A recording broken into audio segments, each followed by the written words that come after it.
Hi guys, a day in my life as a content creator dito sa Philippines.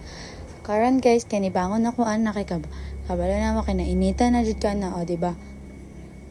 Pagtanan ako sa gawas, wala pa may tao nga nagmata so sa amin ay nahagbong.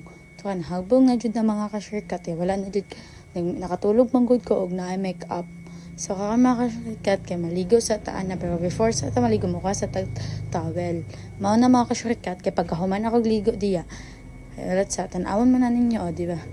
Going to the bathroom of course. Prepare sa ako mga sanina diya kay pa dili na ta maglisod-lisod unya. Mao ka jud na kadili maglisod-lisod pa ban jud nakaligo na taan na sorry sa pangan mag-ilis sa ta mga ka-shortcut to nakailis na siya. Ano sa man to, wala mo to free to me. Pero pagka nagsamin sa amin sa kuha, nakikita-an ako na iris na ba dito ako make up. Sige kong tanaw ana. Tapos wala, shake ka na ako to. Kaya wala pa man ko nagkuhan sa akong buhok.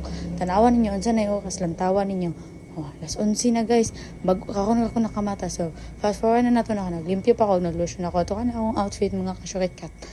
And then, mao ka na. So, naapa na yung atuang ikuan. So, takungon lang nato atong dagway diya.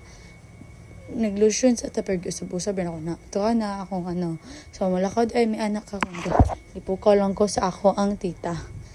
So guys, marato bye. So dili sa tamahaway pakita sa nato jud ang ato ang outfit makatag dili raman sa di mato kami sa balis isa ako ka tita dito sa kami sa Mako nagkulon sa ako kay baka dili ta masimutan dito nabaho kayo. So, kana mga ka-shortcut, gisuot din ako akong shades, aron dili na ta maglisod-lisod. So, mato na may bye-bye!